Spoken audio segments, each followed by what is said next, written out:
Covid महामारी का असर हर क्षेत्र पर पड़ा है। खासकर बच्चों की जो पढ़ाई है वो काफ़ी प्रभावित हुई है। ना सिर्फ बच्चे बल्कि उनको पढ़ाने वाले जो टीचर्स हैं उनकी लाइफस्टाइल भी काफ़ी चेंज हो गई है। बच्चों का जो जीवन शैली है वो बदल गई है। उनका खाना और उनका रहना पढ़ना जो है सब चीज़ में बदलाव आया है। और इन्हीं बातों को लेकर चंडीगढ़ की डॉक्टर मीनाक्षी और डॉक्टर वडेरा ने एक रिसर्च किया है इस बात को लेकर कि किस तरीके से बदलाव आया है और बच्चों के लिए बदलाव अच्छा है या बुरा है।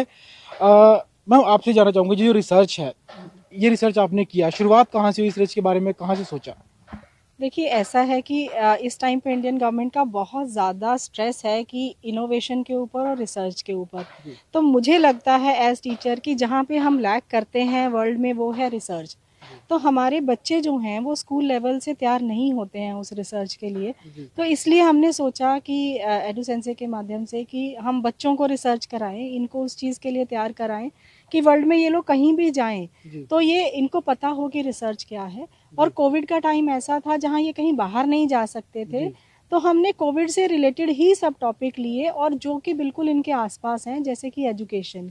तो हमने सारे टॉपिक्स जो हैं वो इन्हीं की उसके लिए हैं, जिसमें हमने स्टडी किया कि जो इनकी इतना स्क्रीन टाइम बढ़ गया है, सारा दिन ये लोग स्क्रीन के सामने बैठते हैं, चाहे स्कूल की क्लासेस हों, चाहे ट्यूशन क्लासेस हों या एक्टिविटीज़ हों या फ्रेंड से भी इवन बात करनी है, तो सब कुछ ही स्क्रीन के सामने हो रहा है। तो स्क्रीन टाइम से इनकी हेल्थ के ऊपर क्या इफेक्ट आ रहा है, तो जैसे इनकी फिजिकल हेल्थ पे क्या इफेक्ट आ रहा है, क्या एंग्जाइटी बढ़ रही है, क्या मेंटल हेल्थ के ऊपर इफेक्ट आ रहा है, वो हमने स्टडी किया। तो कितने बच्चों को इसमें शामिल किया गया था और जो स्टडी की क्या उसमें निकल के आया सामने? देखिए इसमें टोटल 9 बच्चे शामिल हैं। तो हमने 3-3 के ग्रुप बनाए और तीनों ने अलग अलग टॉपिक लेके स्टडी किया। जैसे कि एक ग्रुप ने स्टडी किया कि फिजिकल और मेंटल हेल्थ के ऊपर क्या इफेक्ट आया। एक ग्रुप ने स्टडी किया कि जब कोविड ख़त्म होगा, ख़त्म भी नहीं, जब स्कूल खुलेंगे तब हमारा एजुकेशन सिस्टम कैसे बदल जाएगा। ठीक है, वो क्या सोचते हैं कि क्या क्या चीज़ बदलेगी। तो एक ने स्टूडेंट्स का परसेप्शन किया, स्टूडेंट क्या सोचते हैं क्या चेंजेस आएंगे, और एक ग्रुप ने किया कि टीचर्स क्या सोचते हैं कि क्या चेंजेस आएंगे, क्योंकि यही मेन स्टेक होल्डर्स हैं एजुकेशन के।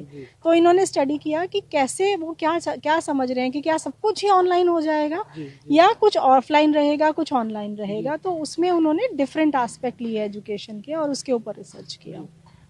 मैं आपसे जानना चाहूँगा कि जैसे मैम ने बताया कि ये बड़ा सवाल है कि अब एजुकेशन कैसी रहेगी, बच्चों के हिसाब से कैसी होनी चाहिए, टीचर्स के हिसाब से क्या बदलाव उसमें आ जाएंगे, तो इस रिसर्च में क्या सामने आया है? तो इस रिसर्च से हमको ये पता चला है कि बच्चे और टीचर्स और दुनिया कैसे बदलेगी।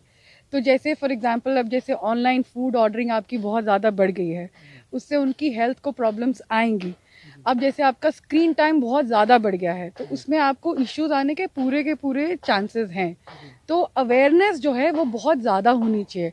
जैसे अब स्क्रीन टाइम इतना बढ़ गया है कि कोई कुछ भी बनकर ऑनलाइन किसी से बात कर रहा है, तो इन सब के बारे में अगर अवेयरनेस नहीं होगी तो प्रॉब्लम आएगी। तो ये प्रॉब्लम्स हैं जो हम सोच रहे हैं कि फ्यूचर में आने वाली हैं और इस पे हम और भी 3-4 रिसर्चेस तो करने वाले हैं। जैसे अब जब नॉर्मल पढ़ाई शुरू हो जाएगी, स्कूल खुल जाएंगे, कोविड भी धीरे धीरे कम हो जाएगा, तो क्या बच्चों का जो स्क्रीन टाइम है वो भी बड़ा ही रहेगा या उसमें भी कमी आएगी?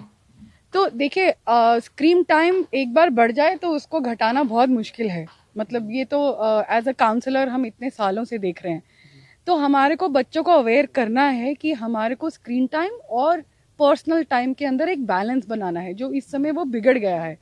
तो वो बैलेंस बहुत ज़रूरी है और चांसेस हैं कि ये स्क्रीन टाइम नहीं घटेगा, क्योंकि जो हमने स्टडी करी है उसमें पता चल रहा है कि बच्चों को लग रहा है ये सब कुछ नहीं बदलेगा, स्कूल भी बल्कि ऑनलाइन ही हो जाएगा, जो कि उनके लिए बिल्कुल भी ठीक नहीं है। फिजिकली, इमोशनली, मेंटली, मतलब दे विल बी रूइंड अगर हम इन सब चीज़ों के बीच में अवेयरनेस नहीं। हमारे साथ कुछ बच्चे भी मौजूद हैं जिन्होंने इस रिसर्च में हिस्सा लिया था, उनसे हम बात करते हैं। क्या नाम है आपका? तनिष वांगू।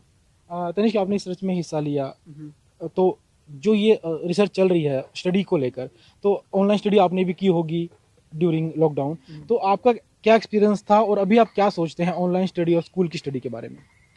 जी, ऑनलाइन स्टडी का मेरा सबसे पहला एक्सपीरियंस था कि एक ये बहुत ही रिफ्रेशिंग मोमेंट हो गया कि हम ऑफलाइन स्कूल नहीं जा रहे, ऑनलाइन हमारा थोड़ा इजी हो गया, लॉजिस्टिक्स वाइज थोड़ा इजी हो गया। पर देन 1 महीना गुजरा, 2 महीना गुजरा, फिर मुझे समझ आया कि मतलब actually offline was better, because online में बहुत सारी प्रॉब्लम आ सकती है, कनेक्शन लॉस हो जाता है, वॉइस क्लियर नहीं होती, ऐसे बहुत सारी छोटी छोटी चीज़ें जो हमारा लर्निंग का एक्सपीरियंस खराब कर देती है। और जब हमने मतलब ये स्टडी करी पोस्ट कोविड-19 एजुकेशन सिस्टम के ऊपर, तब हमने देखा कि बहुत सारे बच्चे यही लग रहा है उनको। कुछ बच्चे सोच रहे हैं ये ऑनलाइन होगा, सारा कुछ ऑनलाइन शिफ्ट हो जाएगा, but they are not happy with it. तो इसलिए हमने ये स्टडी कंडक्ट करी ताकि ये सारे डिसीजन, ये सारी ओपिनियंस गवर्नमेंट की पॉलिसीज में भी रिफ्लेक्ट हो। तो ये थी चंडीगढ़ की वो टीम जिन्होंने इस बात पर स्टडी की है कि लॉकडाउन के दौरान क्या कुछ आदतें बच्चों में आ गई हैं, और लॉकडाउन के बाद जब पढ़ाई जो है शुरू हो जाएगी तब भी जो चुनौतियां हैं पढ़ाई को लेकर वो कम नहीं होने वाली हैं। सबसे बड़ी जो चुनौती है वो बच्चों के जीवन शैली को चेंज करने की है, और उनके जो स्क्रीन टाइम है उसे कम करने की, उनकी खान पान की आदतों को सुधारने की है, फिजिकल एक्टिविटी फिर से बढ़ाने की है। तो इसलिए जो टीचर्स हैं या जो पेरेंट्स हैं उनके लिए एक चुनौती और सामने खड़ी है कि लॉकडाउन तो खत्म हो गया है, लेकिन अब कोविड के बाद बच्चों को सामान्य जो जिंदगी है उसमें कैसे वापस लाया जाए। ईटीवी भारत के लिए चंडीगढ़ से विजय राणा।